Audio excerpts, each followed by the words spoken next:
Welcome back to another breaking news update. My name is Jimmy Boyd, and you were watching Boyd News. I want to thank you so much for tuning in today. I'm back with some more updates coming out from the war between Russia and Ukraine, and I've got lots of news to brief you on today. We're going to be starting off with this first story that you see on your screen from Andriy Kovalenko, who is the head of the Center for Countering Disinformation out of Ukraine.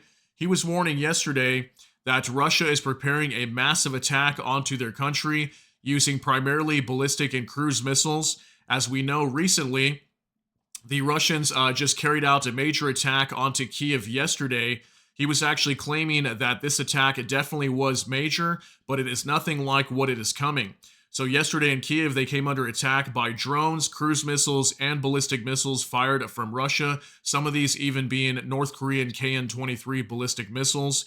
And apparently Russia has been saving up their missile supply to launch a major attack onto Ukraine in the coming weeks, maybe in months, but it seems like it's coming soon, according to Andriy Kovalenko. Okay, so we're going to be discussing this some more today, as we know that Ukraine is also moving into winter time. It's starting to snow in some areas of Ukraine already, and they're going to have to start cranking up their thermostats for the people to keep themselves warm during the winter. That's going to stress their already extremely battered energy grid. And if Russia starts launching more strikes on their energy facilities, we could have a major catastrophe inside of Ukraine. So we'll be discussing that some more today. I also have some other stories coming out that it looks like the Ukrainian armed forces also struck a military facility in the Belgorod region of Russia. We'll be discussing that as well today. And also reports of, looks like North Korea has been delivering potentially some gigantic artillery guns over to Russia as well for them to use against the Ukrainians. And we know that North Korean troops are currently stationed inside of Russia, potentially in the Kursk region. That was confirmed yesterday from South Korea. South Korea's intelligence agency, they were claiming that the North Korean soldiers are currently fighting against Ukraine in the Kursk region, and it looks like they're going to be deploying artillery systems as well coming from North Korea, as they were spotted traveling on trains in Russia. Okay, so we're going to be talking about that also today. Then I've got numerous other things we're going to be discussing. So let's go ahead and get right into this. We're going to start off over here on Euromaidan Press. Russia poised for massive attack on Ukraine as winter approaches, official warns. Now, I did talk about this yesterday. If you guys didn't see, I did put out a short discussing this exact topic, but I wanted to go into this in more depth and detail for you guys today. So it says here, Russia has amassed significant missile stockpiles and prepared its strategic aviation forces for a potential large-scale winter assault on Ukraine, a senior Ukrainian official warned today. And it says down here, Andriy Kovalenko, a senior official at Ukraine's National Security and Defense Council, announced that Russia has amassed a substantial stockpile of cruise missiles and strategic aviation forces, positioning them for a potential large-scale attack on Ukraine as winter sets in. According to Kovalenko's statement on Telegram, Moscow has been actively preparing for a massive attack with missiles and drones ready for deployment in the coming weeks. The buildup includes concentrated missile stockpiles at Russian strategic air bases, where air forces and launch tactics are being tested. He reported, these simulated launches, while not targeting Ukraine directly, aim to keep Russian forces on high alert and exert psychological pressure on Ukraine, intensifying the threat of a sudden offensive. NATO Secretary General Mark Rutte echoed the concern, warning that Ukraine is bracing for its harshest winter since 2022, as the possibility of further damage to its energy infrastructure looms. Ukrainians, still coping with last year's damage to their power systems, now fear that new assaults could lead to prolonged blackouts and as temperatures continue to drop. So see, they're definitely worried about Russia targeting the energy systems inside of Ukraine, and they're definitely going to have major problems moving forward if this does happen as the Ukrainians are moving into winter. So Kovalenko reassured that Ukraine's military is fully aware of Russia's plans and prepared to counter any escalation. However, with winter energy demands at their peak, the situation remains critical, and officials are urging citizens to prepare for potential power outages and further disruptions as Russia's threats intensify. So, I mean, look at that, guys. Ukraine's definitely in a very dangerous position right now in terms of their energy grid. And as they move into winter, it gets very cold over there in Ukraine. How will people keep warm and heat themselves during the winter if there's intensely long blackouts, 8 hours long, or maybe even longer, depending on how bad Ukraine's energy system is attacked, if it does come under attack again? But it looks highly likely, as what we have been reporting from the Russians recently is typically when they have been attacking Ukraine lately, if you've been noticing, it's primarily been drones. Okay, we've been seeing mostly, for the most part, Shahed drones flying into Ukraine, not so much missiles being used. So this would indicate that, yes, Russia most likely is stockpiling lots of missiles for a major missile attack onto Ukraine and going to target critical infrastructure like their energy facilities. So this could be a really bad situation for Ukraine. So let's hop on over to X now, and I've got so much information to go over here today. We're going to start off with this story here also from Bliskovka. Ukrainian armed forces strike a military facility in Belgorod. Several conscripts are wounded. Russian media report the target was one of the sites with military equipment. So here's a picture that was being shared from Bliskovka. Shows a military building here. A barracks looks like it took a direct hit on the top of the building. And here's like a satellite imagery. Looks like there was 3 of these longer buildings. This one on the very end, as you can see, matching up with all these trees nearby, that it took a direct hit. Okay, so according to this report, several Russian soldiers were wounded in this attack. Probably this was some sort of HIMARS attack is what I'm thinking, directly striking that building. But if you notice, it didn't even destroy the building, although it did take a direct hit. Okay, so moving on to another update from the informant. For the first time, the M1989 Koksan, North Korea's longest range self-propelled artillery piece, has been spotted on Russian territory. So we have some pictures here that were apparently coming out from Russia. This is a horrible photo. It's very blurry for some reason and angled downward. But we had another photo that popped up here as well, showing these artillery guns being transported inside of Russia, most likely heading on over to the Kursk region or maybe inside of eastern Ukraine. And this is even more indicative that North Korean soldiers have been deployed to Russian territory and are most likely going to be firing these artillery guns. Here's a picture of them in a parade also inside of North Korea, also matching up what we see here. So these are definitely those same guns. As you can see, the same structure on these pieces of military hardware. Okay, so we're not sure how many of these have been shipped over to Russia, but this is even more information showing that the North Koreans are getting even more involved inside the war against Ukraine, fighting on behalf of Russia. Okay, so big news coming out there today. Also from the Kyiv Independent, these are the indicative estimates of Russia's combat losses as of November 14th, according to the Armed Forces of Ukraine.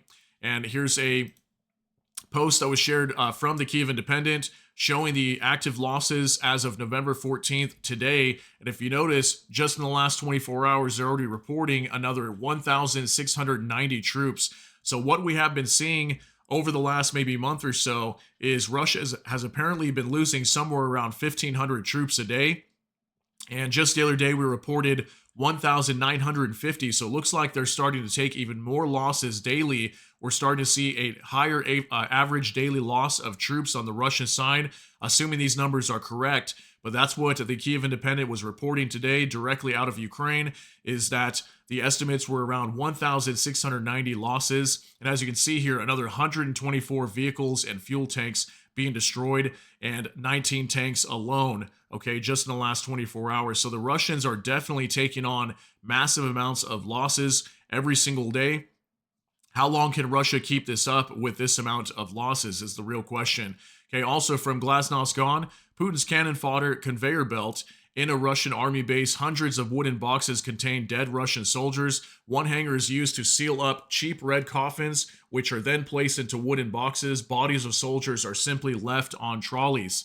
Now, there is a video here. Unfortunately, I think it's a little too graphic to be showing you this, but we do have some pictures that I think are okay to show here on YouTube of some of these coffins that were lined up, and apparently all these coffins, according to the information, had bodies inside of them, and they're just wooden coffins that were quickly constructed. Here's these red seals that were on the top, as they had a bunch of these stacked on top of each other with hundreds of Russian soldiers in this warehouse. This appeared to be one of them being prepared to be put inside of one of these coffins. And the video footage is very graphic. It shows a lot of Russian troops just everywhere.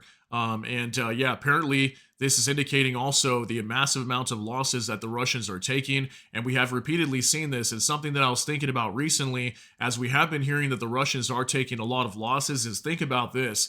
If the Russians weren't taking a lot of losses, it would make sense that they would be storming right through Ukraine. But what have we seen, especially maybe over the last like 7 or 8 months, is marginal gains, okay? It wasn't up until about October where we actually started to see the Russians making some gains in eastern Ukraine and also inside of the Kursk region. But prior to that, over the last maybe 6 months before October, we were really seeing very marginal gains from the Russians. So imagine if they're only making small marginal gains, they're most likely taking on heavy losses in the process, because otherwise they would be steamrolling right through Ukraine. And we haven't really seen that based on the information that we're seeing, okay? So also from War Translated Dmitry, Russian military officers are engaged in looting in the Kursk region, according to ex-governor Starovoyt. Now, we have reported on this whenever the Ukrainians first moved in to the Kursk region. We did report that the Ukrainians there were seeing sometimes like camera footage inside of businesses showing some of the Russian soldiers going into these businesses and looting like crazy. We have seen this before, and it looks like this has been confirmed by the ex-governor Starovoyt. Former Russian Kursk region governor and Russian transport minister Roman Starovoyt has once again confirmed the facts of looting in the abandoned settlements at a meeting with residents in the border region. Yesterday, a similar statement was made by Pavel Solotarev, the head of the Glushkovky district in the Kursk region. At the same time on Monday, TASS published a text that houses in the village of Glushkovo were allegedly looted by the Ukrainian military. However, Glushkovo was never under the control of the AFU. Isn't that interesting? So they were blaming the Ukrainians for supposedly looting the village of Glushkovo. We've talked about that too. That's in the Glushkovky district that Ukraine never actually made it into, supposedly.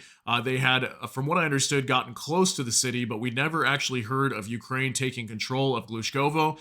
So go ahead and take a look at this video. It's 50 seconds long of Roman Starovoyt claiming that the Russian soldiers have been looting in the Kursk region. So take a look. Вчера обсуждалось на федеральном совещании с силовыми ведомствами, потому что, к сожалению, есть факты мародерства как среди гражданских лиц, так и военных. Задача поставлена федеральным силовым ведомством сейчас, военной полиции в том числе, обеспечить усиленную охрану, контроль дорог на границах, а также есть факты, что награбленное отправляется по службам доставки. Поэтому уже поставлена задача прекратить прием такого имущества для отсылки. Поэтому целый ряд мер принят уже. Мы надеемся, они будут эффективны. По поводу... Okay, so what has been reported behind this as well is that apparently many of the Russian soldiers would loot items from the Kursk region and then sometimes head to the post office, even in some of those same towns, and send these items that they have stolen from businesses and people's homes and sent them back to their families. So what we have seen from the Russian soldiers is typically when they're moving into these areas, we've seen lots of looting from the Russian side, okay? So pretty insane to be seeing that. Looks like confirmation coming out from the ex-governor Starovoyt, okay?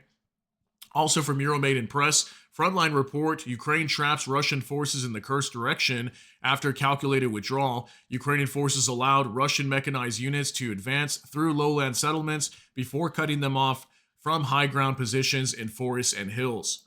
So there is a map right here that we'll take a look at, but I actually pulled up the original article that shows the map in a larger photo here. So we can see this is the northern side of the Kursk operation right now. This blue indicates where Ukraine is holding on to. The red is the Russians. And this area right here is what they're talking about next to Pogebki, I think is how we pronounce that. We heard that the Russians had supposedly taken over this city. I'm not sure if Ukraine took it back over yet, but it looks like the Russians tried to storm south and push towards this city of Malaya Lokhnia. Okay, so in between this valley right here is lots of hills and high ground. So the Russians were starting to push in. It looks like Ukraine pinched them off and essentially cut them off and surrounded and took out all these troops of these Russians that were trying to push through the northern side of the offensive.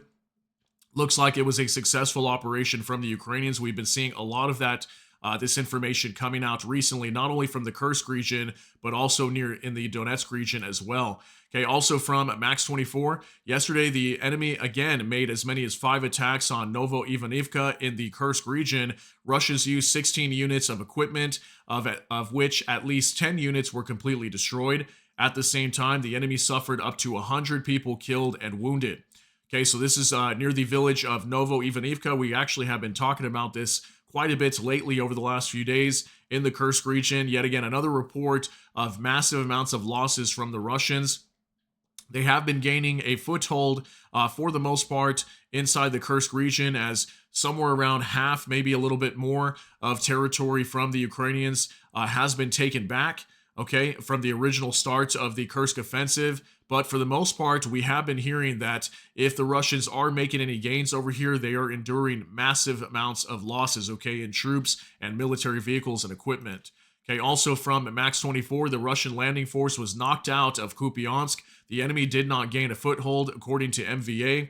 The Russians who ran around the houses were destroyed, said Andriy Besedin, head of the Kupiansk MVA. So what we're hearing here in the Kupiansk direction, this is up in, I believe, in the Kharkiv region. We have been hearing that the Russians were approaching the city of Kupiansk, which is right over here. They have been getting really close right here in this area, as you can see, but it looks like the Russians were also trying to flank and go around, okay? Apparently these were, I believe, airborne soldiers, and many of them, from what we understand, were wiped out as they were trying to circle around the backside of Kupiansk and go around this way.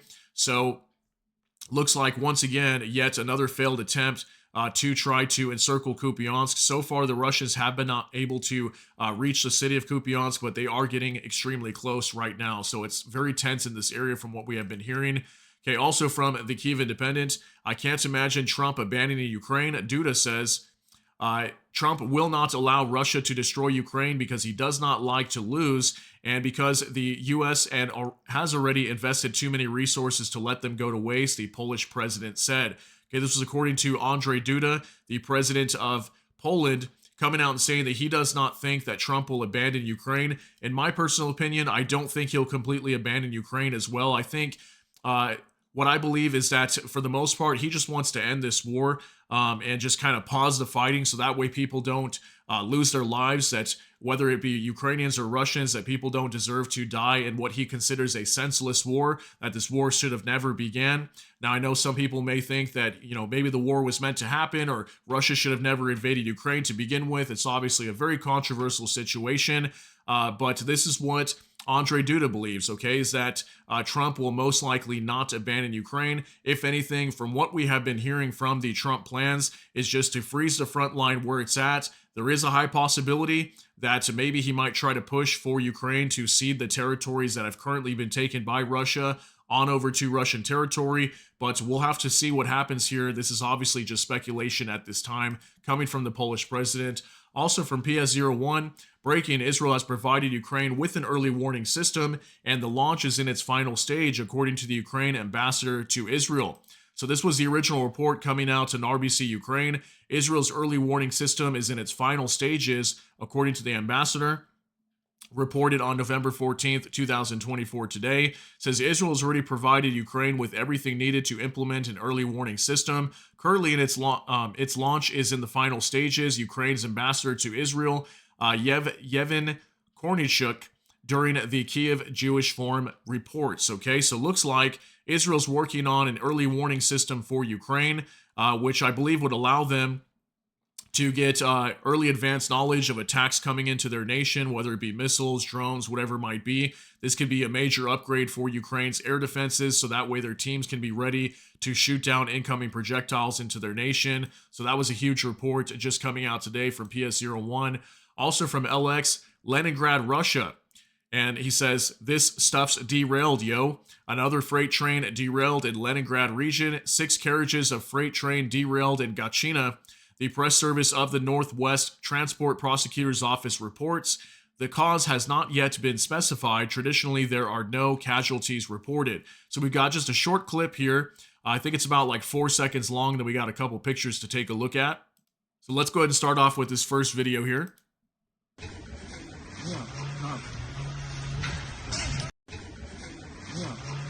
So just a very quick clip of 4 seconds, but as we can see, yet again, another freight train derailing inside of Russia.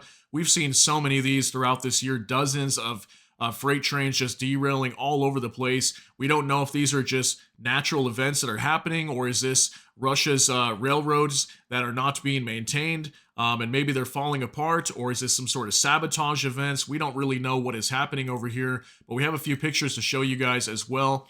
Looks like they may have been carrying some sort of coal or something like that, is what it looks like to me. Here's another photo as well of these railroad workers over here trying to clean up the mess in Gachina in Russia. So again, we have reported these numerous times already inside of Russia, especially over the last maybe 3 to 4 months. And this is repeatedly happening inside of Russia. So their rail system is definitely having a major problem right now. Also moving to another update, Max 24, NATO should help Ukraine to end the war against Russia through negotiations, but from a position of strength.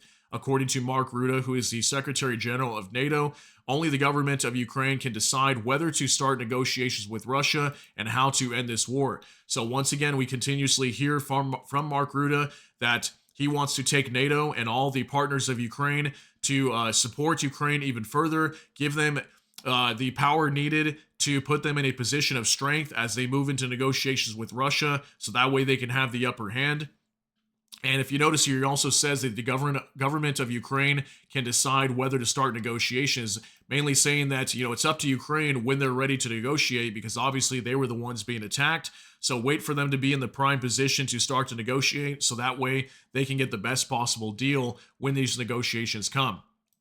Okay, also from NOAA reports, U.S. National Security Advisor Jake Sullivan, the Biden administration will signal U.S. Congress that they would like to see additional funds for Ukraine for 2025 so that they can be in the best possible position to achieve their objectives and win at the negotiating table. So if you notice, we're seeing the same exact rhetoric coming out from the White House. This is Jake Sullivan speaking to the press and reporters in a 1 minute and 30-second clip. So pay attention to what he has to say. Can you just sort of explain the strategy for the remaining drawdown authority for Ukraine, and also if the administration is going to ask for any additional drawdown authority in like an end-of-the-year CR or spending plan? So the president has made clear, and he has directed his team to ensure that every dollar that the Congress gave to him, authorized him to spend, he will spend on behalf of Ukraine before he leaves office. Now, again, these are not dollars he's putting on an airplane and flying across the ocean. These are dollars he's investing in the American defense industrial base. As we provide weapons to Ukraine, we make new weapons to give to the U.S. military. All of those dollars will be spent, will be obligated by the time he leaves office on January 20th. Therefore, it only stands to reason that in the next 2 months, the administration will signal to Congress that we would like to see additional funds for Ukraine for 2025 so that they can be in the best possible position, the strongest possible position to negotiate, to ensure they achieve their objectives, that they win at the negotiating table. Now, what form will that take? CR, etc. I'm going to not get myself in trouble by turning into the OMB director up here. I will just say that the administration very much sees the necessity and the logic of seeking additional resources for 2025, since we are doing what Congress asked us to do, which is dispersing the funds they gave us for 2024. And okay, so there you go, directly from the National Security Advisor, Jake Sullivan, claiming that supposedly more support's going to be going over to Ukraine very soon, moving into 2025 before Joe Biden gets out of office. He's already come out and said as well, Joe Biden did, that they're going to be sending as much support over to Ukraine with the little time that they have. They've got about like 2 more months left approximately to get as much support over to Ukraine before Donald Trump gets in, and we could potentially see Donald Trump cutting off lots of the supply for Ukraine. So let's go ahead and move on to another update from Max 24. Donald Trump's election victory is prompting South Korea to rethink the possibility of sending weapons directly to Ukraine, according to Bloomberg.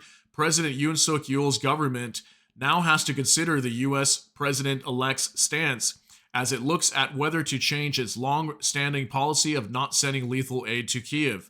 Seoul is also looking at how Trump's approach to the war will affect support for Ukraine among a range of countries. So, looks like South Korea is still rethinking the possibility of sending weapons to Ukraine.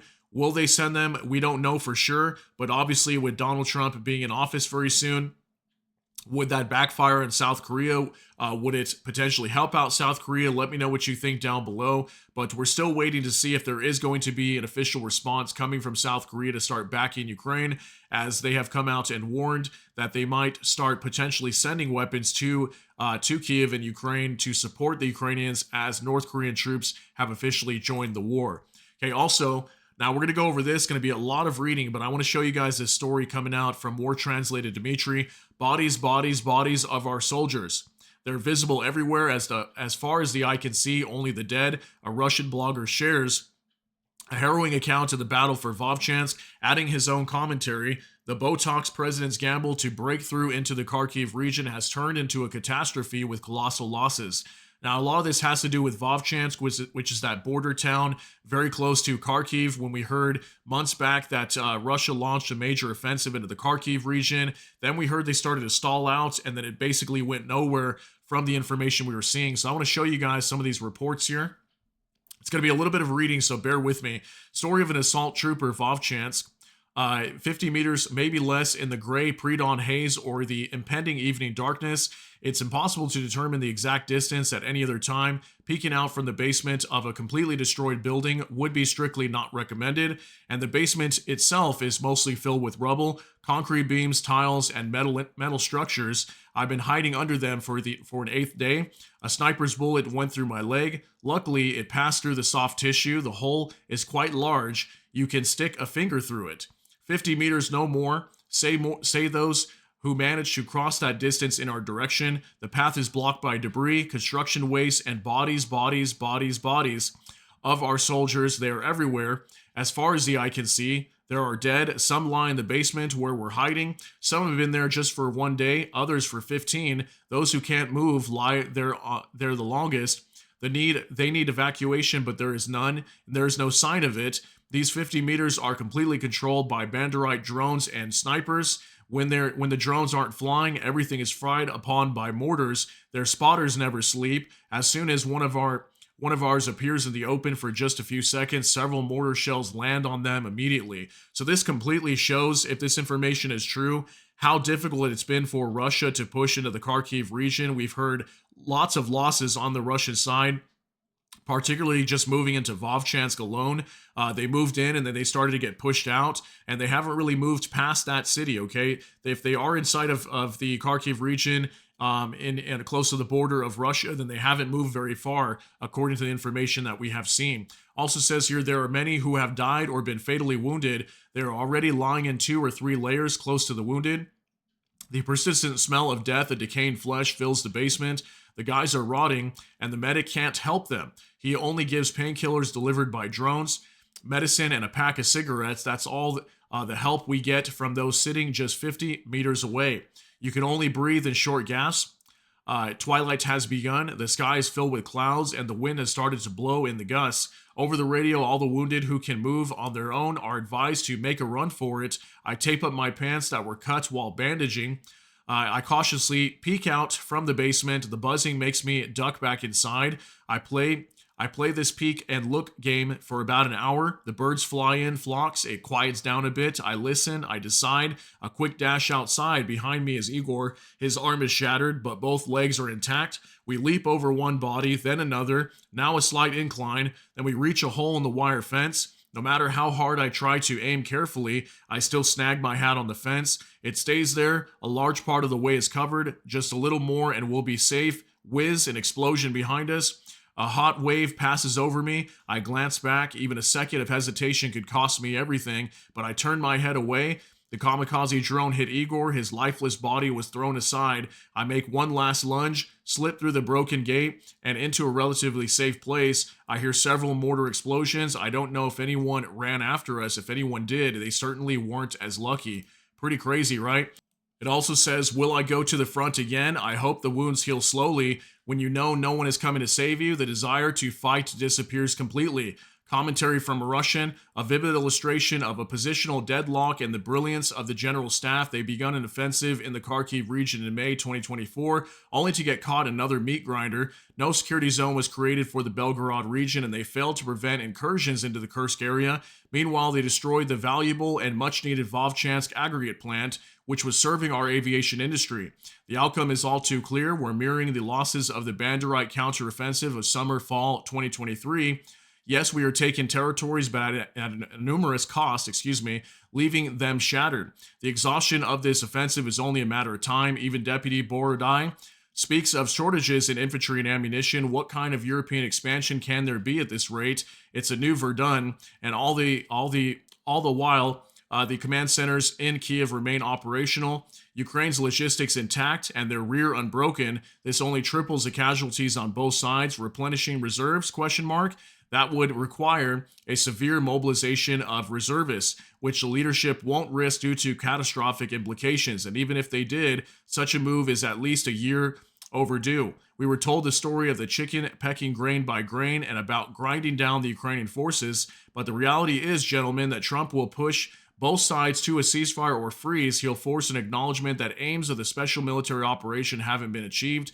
And as you know, that will have internal consequences, okay? So this was the original post, apparently, on Telegram.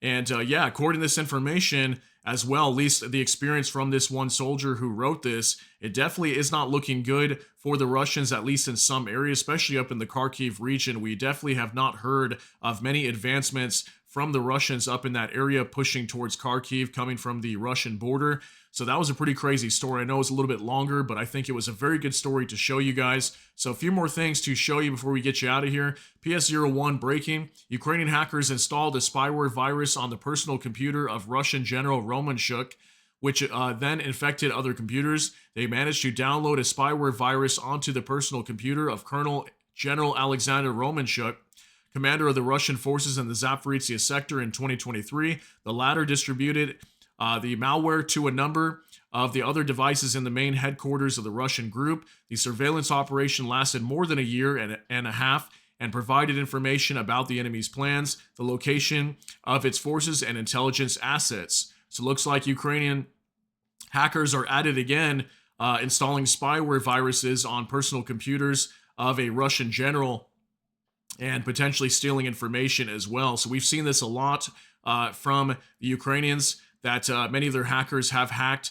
We've seen them hack all kinds of computers inside of Russia in the past. Looks like they're still continuing this at this time to their advantage, okay? Also, from Max24 in Serbia, the famous Russian chef Alexei Zimin, who openly criticized a full-scale war and Putin's regime, was found dead, according to the BBC. His body was found in a hotel room. Previous cause of death was a heart attack, according to relatives. Zimin was not sick. Very interesting, right? We've seen lots of people, even very famous people in Russia, or politicians, or people that are part of the Russian military. Anybody who criticizes Russia, we've typically seen them being killed, is what it seems like in many cases. Not sure 100% if he was killed or if this was natural causes, but if he was not sick, the likelihood of a heart attack, maybe it's possible, maybe not. But what we have seen a lot in the past was many people being thrown out of windows a lot of times too, okay? Falling from balconies from 3, 4, 6 floor buildings and losing their lives in that way. So unfortunately, it looks like a famous Russian chef by the name of Alexei Zimin died recently, okay? So maybe it was related to the military, who knows? Okay, also Max24, EU is working on a new package of sanctions aimed at targeting the shadow fleet of tankers Russia is using to get to its oil market. According to Bloomberg, member states are still negotiating the details of the sanctions, which need to be approved unanimously by the 27 member states. Okay, so it looks like the EU is going to be sanctioning tankers that transport oil coming out of Russia. Okay, that could be huge because obviously Russia gets a lot of their money through oil exports. Okay, that's pretty much a majority of their income for their nation. So if these sanctions are effective at preventing oil exports out of their country, could be very devastating for Russia, but we'll have to see what happens whenever these sanctions come about, okay? Also from next, Poland has deployed K2 tanks near the Kaliningrad region, which is Russian territory, very close to the Baltics and also Poland, kind of smashed in the middle over there. And it says South Korean K2 tanks, which are in service with the Polish army as the main combat vehicle, have been deployed several kilometers from the Russian border in the Polish town of Broniu. Polish media reported, citing the spokeswoman of the 16th Pomeranian Mechanized Division, Major Magdalena Kosinska. Hopefully I'm saying that right. Here's a picture of these tanks, South Korean K2 tanks being deployed over to next to Kaliningrad. Okay, so that's some interesting news. We definitely have seen that Poland is preparing for war right now, and very interesting that they have deployed them right over here in the town of Broniu, very close to the border of Kaliningrad. Okay, and here's the city of Kaliningrad right here.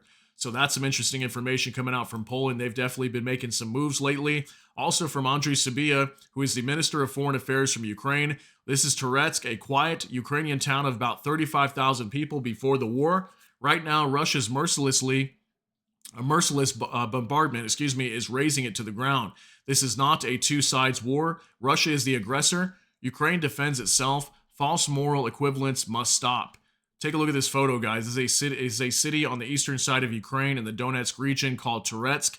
We've been talking a lot about it lately. Look how horribly destroyed it is from all these Russian bombardments and the heavy fighting. We know that the Ukrainians are still controlling this town, at least about half of it, last I heard. The Russians did push about halfway into the city, but Ukraine also launched some counteroffensives in this area, pushing the Russians back. So definitely heavy fighting happening here, and you can see from this photo, massive damage done to this city. Very sad to see these once small, peaceful little towns now being destroyed by war. Also from Bliskovka, Russian Foreign Minister Lavrov complained that friendly countries did not refuel his plane because of sanctions, according to the Russian media. This problem arose during his visits to South Africa and Brazil, because it turns out that almost all the companies that provide aviation fuel there do not belong to the country, Lavrov said. So when it comes to sanctions, we haven't seen huge implications, at least not as of yet, affecting Russia's economy. Russia's economy is taking some hits right now, but for the most part, it's still hanging in there. Okay, and Russia has found some ways to evade sanctions as well and still get many of the supplies they need. We reported that recently, like computer chips, for example. They're still able to get computer chips for many of their components that they need to produce weapons in their country. But it is affecting them in ways like this. Like, for example, when Lavrov has to travel around to some countries like South Africa and Brazil, many of the companies over there, because they don't belong in those actual countries like Brazil or South Africa, some of these companies are not willing to refuel his plane for him to leave and head back to Russia. So definitely creating some headaches for the Kremlin, okay? So also, War Translator Dmitry, the Prosecutor General's office, has announced that Russians shot a civilian in Donetsk region, and an investigation has been launched. According to preliminary data on November 10th, a woman was walking down the street in the outskirts of the village of Terny in the Lyman community when Russian soldiers opened fire on her. She died on the spot as a result of a shot from small arms. The circumstances of the tragedy and the identification of the deceased are currently being established. Now, we're still waiting for more information on this story. There is some pictures that came out from this woman who was walking and then she was shot, and it shows her laying on the ground. I think it's a little too graphic to show you guys here. But this has been widely reported today on X. Very sad situation. Innocent woman just walking and potentially shot by Russian soldiers. If this is the case, I mean, we have reported so many crimes like this from the Russian side, not only doing this with civilians, but even we have seen Ukrainian POWs being executed as well. So definitely lots of reports coming out from the Russian side that they are committing crimes such as this. So very, very sad, guys. Also from NOAA reports, the Ukrainian Armed Forces will receive the remote-controlled Pernach, I think it's Pernach module, which can fire using FPV goggles and a remote control, according to the Ministry of Defense. Equipped with a 7.62 millimeter machine gun, the module includes a control system, battery, and camera. So check this thing out, pretty cool looking. And the Ukrainians definitely have been improvising and creating lots of equipment that can be controlled remotely. And this is very smart to do this if you think about it, because if the Ukrainians are trying to defend themselves and they don't have a lot of troops to fight this war against Russia, who clearly has the upper hand when it comes to numbers, It makes sense for Ukraine to build as much equipment like this as possible. Also, FPV drones, utilizing artillery, whatever they can to launch any kind of projectile towards the Russians and to not have to risk a Ukrainian soldier's life, as they're obviously limited in the amount of soldiers that they have. So we definitely have been seeing Ukraine developing lots of equipment like this, and I think this thing looks really, really cool. So let me know what you think down below, guys. But that's going to be it for today's update. If you got something out of this, please smash that like button. Also, if you enjoy my content, please consider subscribing down below. Hit the notification bell. That way YouTube can notify you. And with that, hope you all have a great day. Everybody take care and God bless, and we'll see you in the next one.